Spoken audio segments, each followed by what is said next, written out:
every day. The ordinary world runs on systems most people never see. Right now, somewhere near you, there is a warehouse. Inside that warehouse, there are thousands of wooden platforms stacked in rows. They are 48 inches wide, 40 inches deep, made of oak, pine, or spruce. You have seen them your entire life, and behind grocery stores, stacked beside dumpsters, piled at the back of hardware stores. You have never once thought about them. That is exactly what the people who own them are counting on. There are over 2 billion wooden pallets in circulation in the United States right now. Most of them are owned by someone, and the system that moves them, tracks them, repairs them, and trades them is worth over $20 billion a year. This is the story of the most invisible economy in America. Before we follow the money, we need to understand the object. A wooden pallet is a flat platform used to stack, store, and move goods. A forklift slides its prongs underneath. The whole load lifts at once. Merchandise that once took 4 men to move by hand can now be moved by 1 person in under 10 seconds. That single invention transformed how every economy on Earth moves goods. The first patent for something resembling a modern pallet was filed in 1925 by a man named Howard T. Hallowell. He called it a lift truck platform. It was not glamorous. It would not make him famous, but it quietly became one of the most replicated objects in human history. World War II changed everything. The United States military needed to move weapons, food, medicine, and equipment across multiple oceans and dozens of countries faster than anything had ever been moved before. Forklifts became standard military equipment, and wherever forklifts went, pallets followed. By the end of the war, the Grocery Manufacturers Association designed a 48 by 40-inch platform to fit perfectly inside a standard American freight car. That size, 48 by 40, now accounts for roughly 1 in 3 pallets manufactured in the United States. Every time you buy a box of cereal, a case of water, or a bag of dog food, it almost certainly arrived at the store on a 48 by 40 pallet. Here is where it gets interesting. Walk behind almost any grocery store in America, and you will find 2 kinds of pallets: brown ones and blue ones. The brown ones are owned by whoever is using them. They get sold, traded, thrown away, left behind. The blue ones are different. If you look closely at a blue pallet, you will see 4 words painted directly into the wood. CHEP, property of Brambles. That pallet does not belong to the grocery store. It does not belong to the supplier who delivered the goods. It belongs to a company you have almost certainly never heard of. CHEP, short for Commonwealth Handling Equipment Pool, operates what may be the largest rental network in the world. Not cars, not furniture, pallets. Here's how it works. A manufacturer needs to ship product to Walmart. They rent pallets from CHEP, load the goods, and ship them.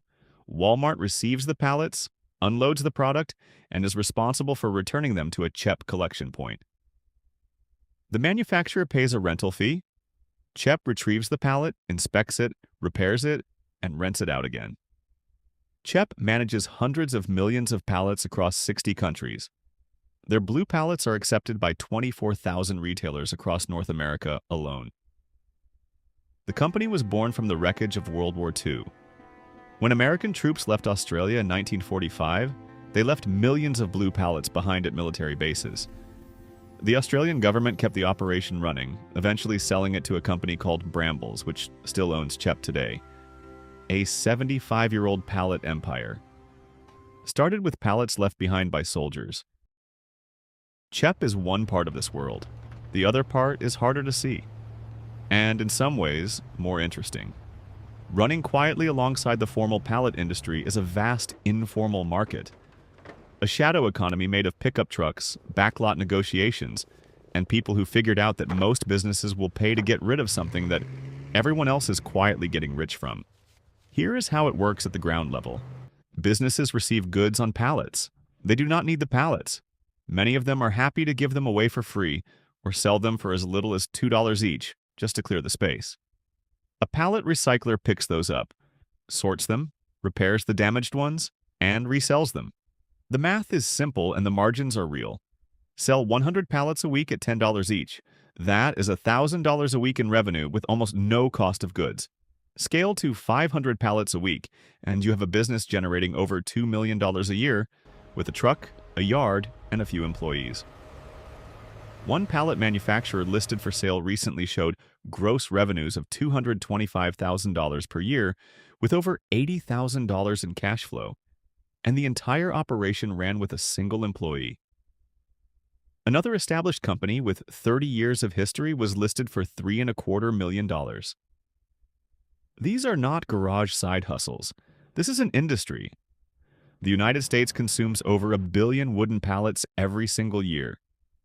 The wood used to build them comes from forests across the eastern half of the country, primarily pine, oak, and mixed hardwoods. Pallets represent one of the single largest uses of hardwood lumber in the United States. Think about that for a moment. The thing holding up every bottle of water you have ever bought, every bag of fertilizer, every flat of strawberries, is a multi-billion-dollar industry built on a piece of wood that nobody notices. There is a recovery rate for wooden pallets of approximately 95%. The vast majority are not thrown away. They are repaired, resold, reused, or chipped into mulch. The pallet sitting behind your grocery store right now has likely made that same journey dozens of times. It has held dog food in Georgia, bottled water in Ohio, canned goods in Nevada. It has no record, no history, no marker. But someone, somewhere, is tracking it, and that someone is probably making very good money doing so. The next time you walk behind a shopping center and you see that stack of wooden platforms leaning against the wall, you are looking at inventory. You are looking at someone's asset. You are looking at the edge of an economy that has been running quietly for 100 years, invisible to almost everyone, profitable for the people who bothered to look. That is what this channel is about. Not the famous industries, not the headlines, the ones hiding in plain sight.